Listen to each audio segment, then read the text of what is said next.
Olá, mulheres maravilhosas, tudo bem com vocês? O vídeo de hoje demorou bastante para sair, né, meus amores? E hoje eu vim assim toda descabelada e para poder falar um pouquinho com vocês sobre a terceira parte do meu casamento narcisista, né? Eu tava contando para vocês a minha história de vida e como eu realmente saí desse casamento. Mas parece que o meu ex-marido não saiu de mim. Meu nome é Simone, tenho 47 anos, 3 filhos, estou separada há 4 anos e até hoje, por incrível que pareça, meu ex-marido me persegue. Eu já deixei 2 outros vídeos aí contando para vocês toda a minha história, como foi conhecer um homem narcisista, ter me envolvido com ele, casado, tido filhos e quase ter morrido pelas mãos dele. Enfim, hoje eu venho contar a terceira parte, a terceira e última parte sobre o fim, entre aspas, do meu relacionamento abusivo, né? Porque infelizmente não sou separada no papel ainda, não consegui, infelizmente, e essa pessoa me persegue desde o ano de 2021. Meus amores, eu peço desculpas pelo tempo que eu tenho levado para postar os vídeos para vocês. Este canal Dizendo Verdades eu criei para ajudar mulheres em situação de vulnerabilidade, mulheres que sofrem com relacionamentos abusivos e que não sabem a quem recorrer e que estão à beira da loucura, ou sabe-se lá Deus do que. Né? Estou voltando do fórum agora, fui no fórum aqui perto da minha casa. Fui também no conselho tutelar porque estou tendo problemas com essa pessoa até hoje.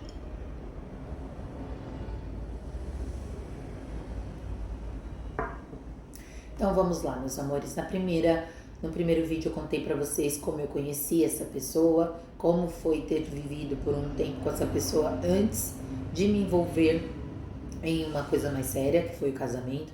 Me perdoem o barulho porque eu moro na avenida e hoje eu estou sem o meu microfone porque eu acabei esquecendo no meu estúdio. Me desculpem, tá bom? E meu rosto cansado eu quero mostrar assim para vocês mesmo, sem maquiagem, sem filtros, porque eu quero mostrar para vocês o rosto de uma pessoa que já não aguenta mais sofrer abusos, mesmo depois de ter se separado de corpos, né? Porque infelizmente no papel ainda não consegui. Enfim, primeiro vídeo eu falei para vocês como eu conheci essa pessoa. No segundo eu contei para vocês o meu primeiro espancamento bruto, né? O que quase me levou a perder a minha própria vida. E hoje eu venho falar para vocês como foi que eu saí da casa desse meu ex-marido. Enfim, se você ainda não conhece a minha história, tá caindo aqui de paraquedas, assista o primeiro e o segundo vídeos para você entender, né? Para vocês entenderem um pouco mais da minha história e aí vocês voltam aqui no terceiro vídeo. O terceiro vídeo conta o espancamento da minha filha mais velha, a Celina, que hoje tem 19 anos.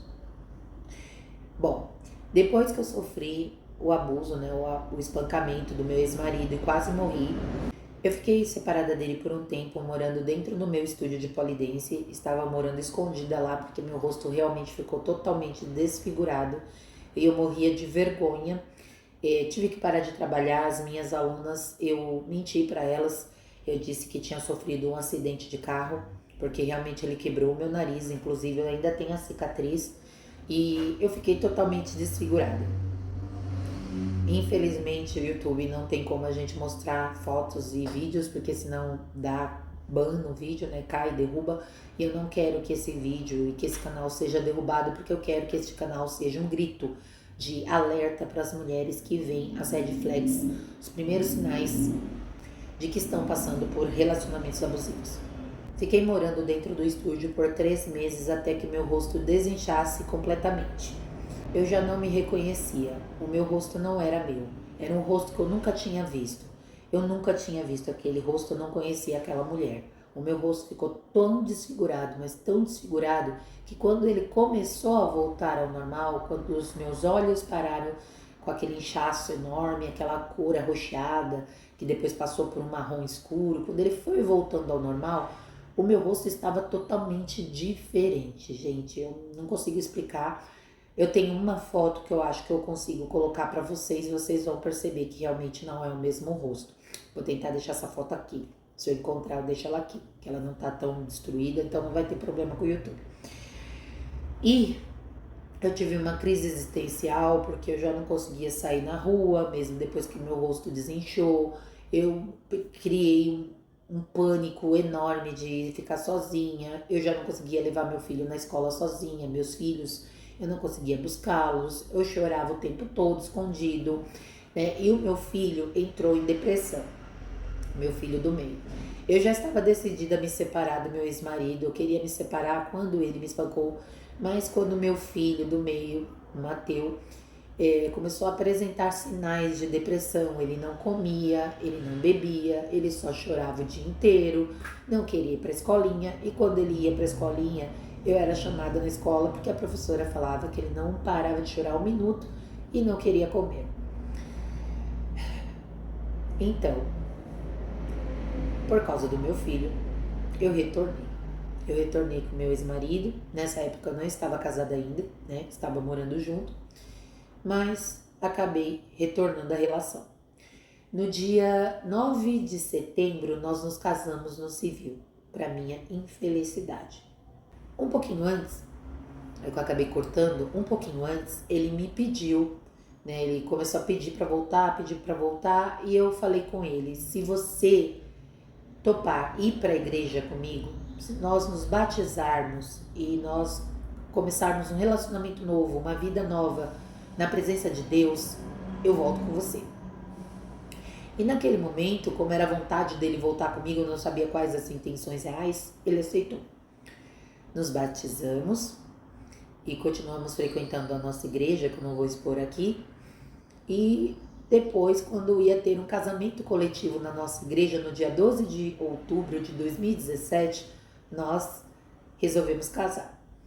Só que para casar no religioso, a gente também tinha que casar no civil. Então, no dia 9 de setembro de 2017, nós casamos no civil.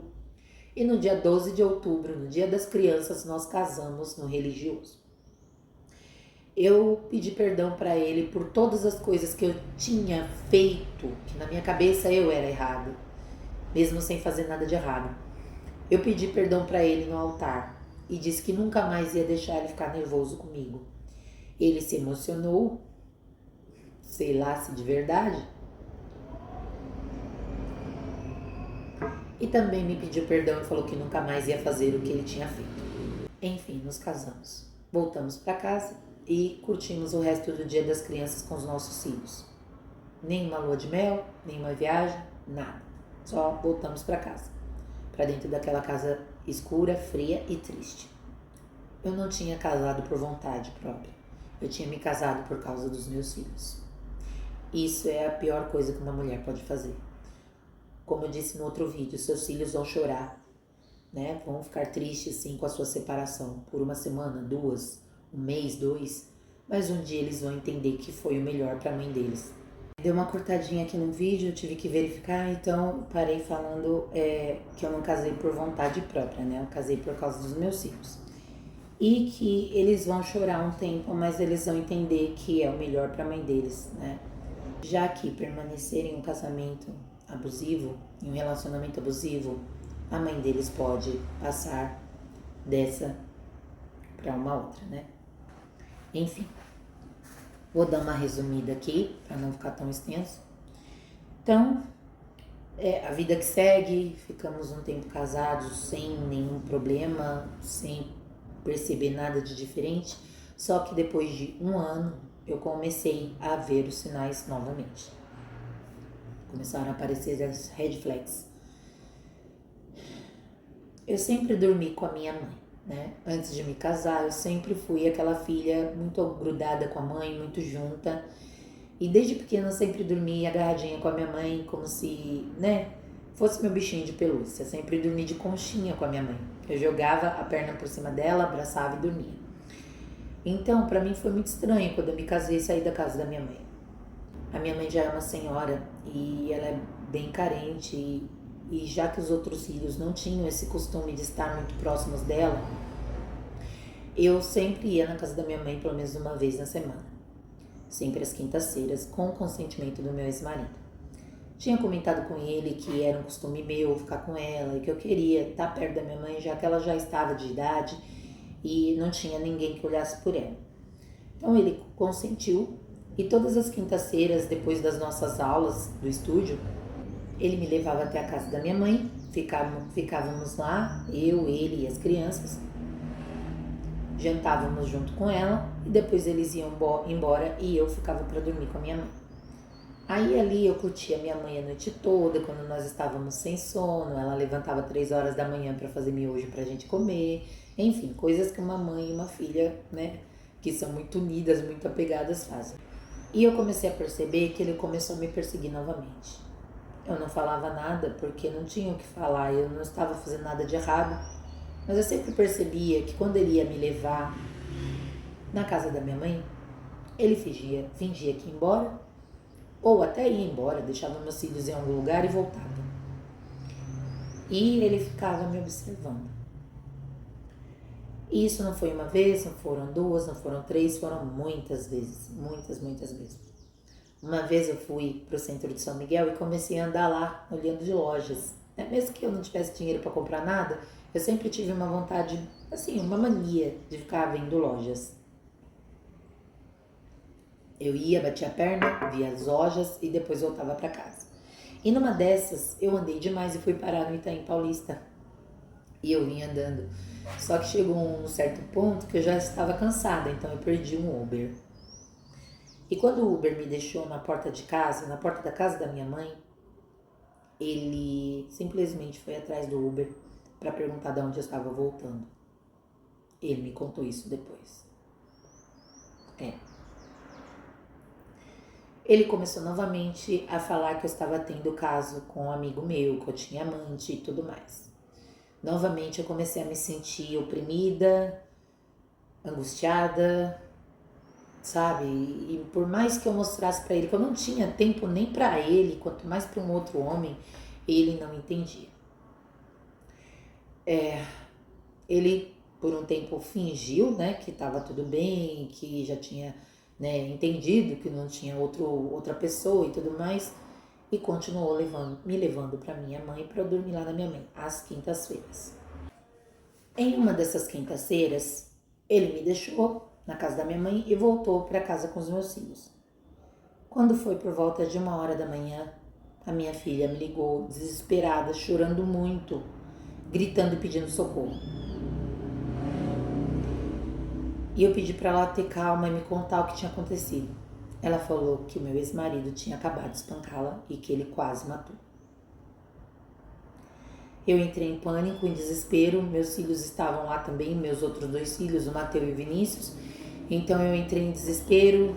Ela disse que estava trancada dentro do banheiro e que estava com muito medo que ele entrasse lá para terminar de fazer o que ele tinha começado. E nisso ela me mandou várias fotos do corpo dela roxo.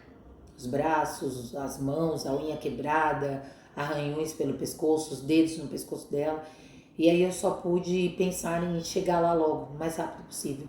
Falei pra minha mãe, mãe, eu não vou dormir com a senhora hoje, o fulano espancou a minha filha, espancou a Celina, eu vou pra casa. E aí eu pedi um Uber.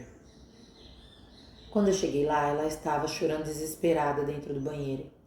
Quando eu entrei e eu fui perguntar pra ele por que ele tinha feito aquilo, ele começou a gritar comigo e falar que enquanto nós estivéssemos embaixo do teto dele, que se fosse necessário, ele espancava ela de novo.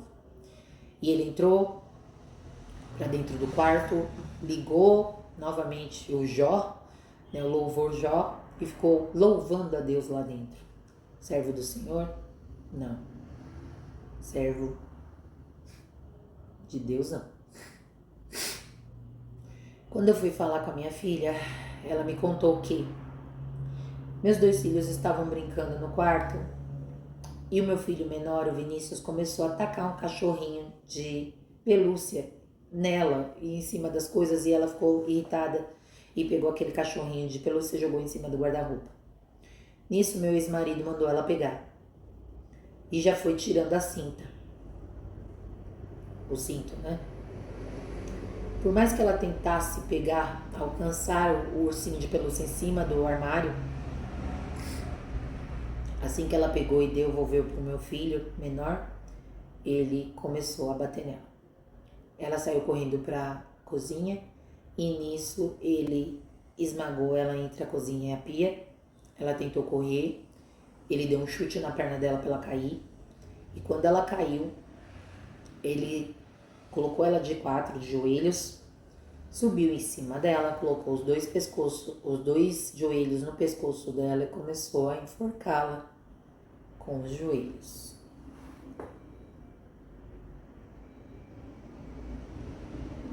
Desculpa. A minha filha, ela é muito forte, ela é atleta. Então, ela disse que quando ela percebeu que ele podia ceifar a vida dela, ela se jogou pro lado e derrubou ele no chão e tentou começar a correr. E o medo dela é que ele pegasse a faca que estava do lado. Ela conseguiu correr e entrou para dentro do banheiro, mas ela falou que aconteceu tudo tão rápido que só depois que ela começou a ver os vergões, os roxos no corpo dela e sentir as dores. Ele machucou os dois braços dela, machucou o pescoço, quebrou as unhas dela e machucou a lombar dela. No outro dia de manhã, eu fui falar com ele e ele disse: se precisar, eu faço de novo e faço pior. E eu disse: na minha filha você não vai bater mais. E ele simplesmente enfiou a mão na minha cara e falou: tchau. Então saia da minha casa. E foi assim que eu saí da casa dele. Eu não suportei ver a minha filha sendo espancada daquele jeito. Porque quando foi comigo, eu até segurei, fiz das tripas coração, porque eu tinha que ficar por causa dos meus filhos. Mas quando foi com a minha filha, não. E aí no outro dia eu tava tentando achar uma casa para vir embora, falei com a minha mãe arrumou essa casa que eu vivo hoje, e eu vim com os meus 3 filhos e algumas coisas. E desde então ele declarou guerra contra mim. Falou que enquanto ele viver, a minha vida será um inferno. E ele tem cumprido isso com maestria. Desde o ano de 2021 que eu sou perseguida por esse homem há 4 anos. Já apanhei já foi até o meu trabalho, quase me matou com uma pedrada que quase acertou o meu olho. E por aí vai. Sabe aquela moça que há poucos dias atrás foi espancada pelo namorado, covarde também, com 62 socos no rosto? Eu já passei por isso. Não foram 62 socos. Foram 8, 9, se eu não me engano. Mas eu sei exatamente o que ela sentiu. Como ela ficou naquele momento. Eu tô me segurando muito aqui pra não chorar, gente, porque eu quero passar força pra vocês. Porque eu sei que muitas de vocês podem estar assistindo este vídeo, porque muitas de vocês podem ter passado por um relacionamento abusivo ou podem estar até passando por um relacionamento abusivo. E a minha missão de vida agora vai ser orientar as mulheres que estão passando por isso. Eu ainda não estou reconstruída. Eu sofro de ansiedade e depressão. Muitas vezes eu me pego chorando com síndrome do pânico e tudo mais. Mas eu quero, através desse canal,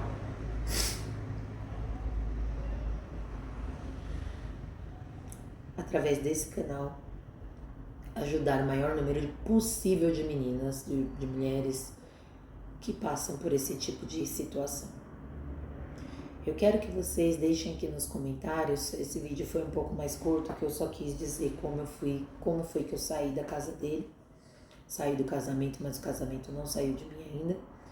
Vou contar para vocês todo o processo, né? Eu consegui uma advogada para fazer o meu divórcio. Ele deve ter até ameaçado a minha advogada, porque dias depois que ela entrou com toda a papelada, ela resolveu renunciar ao caso, enfim.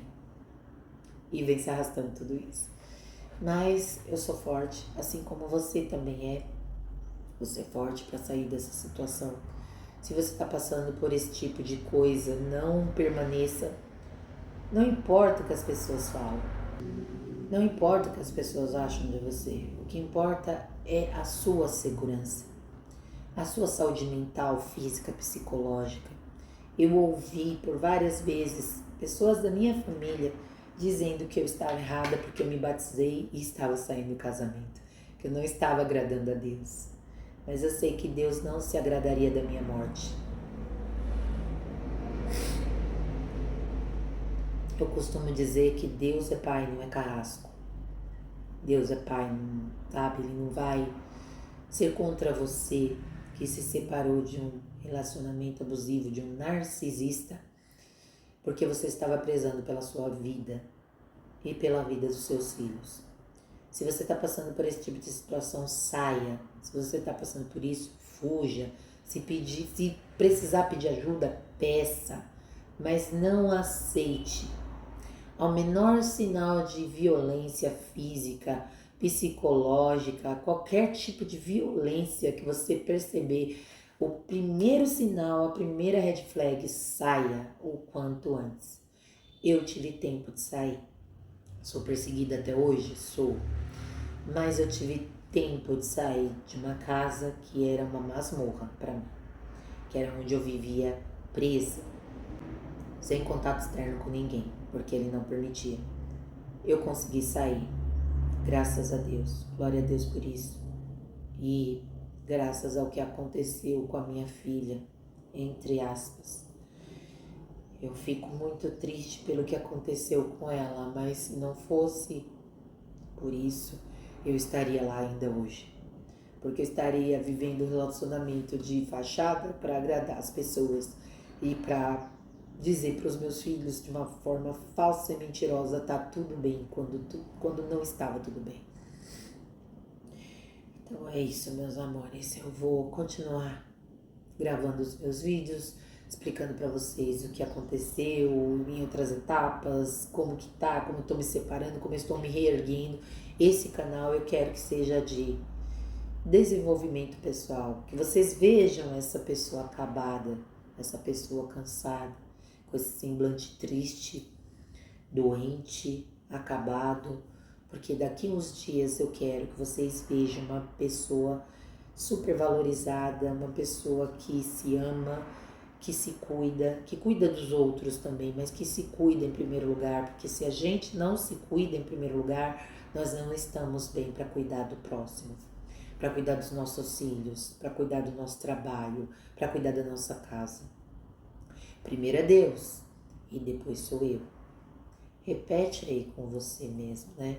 Para você mesmo. Primeiro Deus, segundo eu. Se coloque como prioridade. Não fique olhando o que as pessoas falam. Se as pessoas querem te julgar porque você está saindo de uma situação perigosa, deixa julgar. Porque não são essas pessoas que deitam a cabeça no seu travesseiro e choram à noite, com medo, com tristeza, com depressão. Então não liguem. Nessa vida a gente precisa de pessoas que venham para somar, não para subtrair. Então se alguém chegar em você e falar você precisa continuar, fala quem sabe de mim sou eu. Bata no peito e fale eu sou dona da minha vida. Eu sou dona da minha própria vida. Sou eu quem segura as rédeas da minha própria vida. Sou eu que comando. E saia o quanto antes, tá? Bom, meus amores, esse foi o terceiro vídeo contando como foi que eu saí do relacionamento abusivo.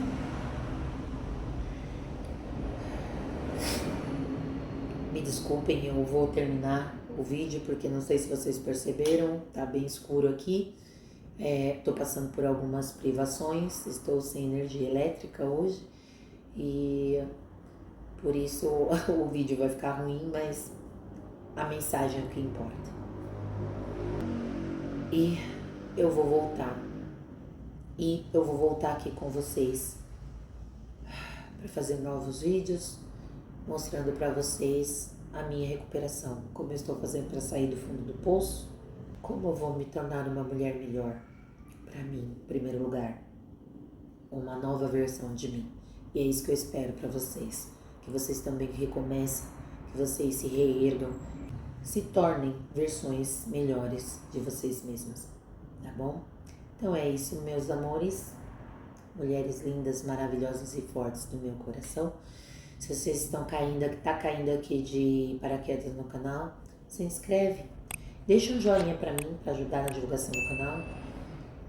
Comenta qualquer coisa aqui embaixo, nem que seja uma hashtag coragem, sabe? Força, hashtag força. Deem força para mim, que eu vou também dar essa força para vocês. Vamos tornar esse canal uma comunidade onde mulheres ajudam mulheres, para que nós possamos derrubar as muralhas do medo e reerguer o nosso castelo de sucesso e vitória, tá bom? Então é isso, agradeço muito a todas por terem assistido esse vídeo. Fiquem todas com Deus.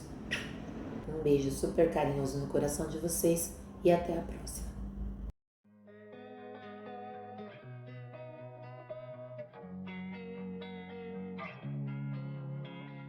Losing time, I'm fading fast. I just wanna make it last. Try to let go of the past. I close my eyes, embrace the blast. Sleepless nights and headaches stack. Restlessness to hell and back.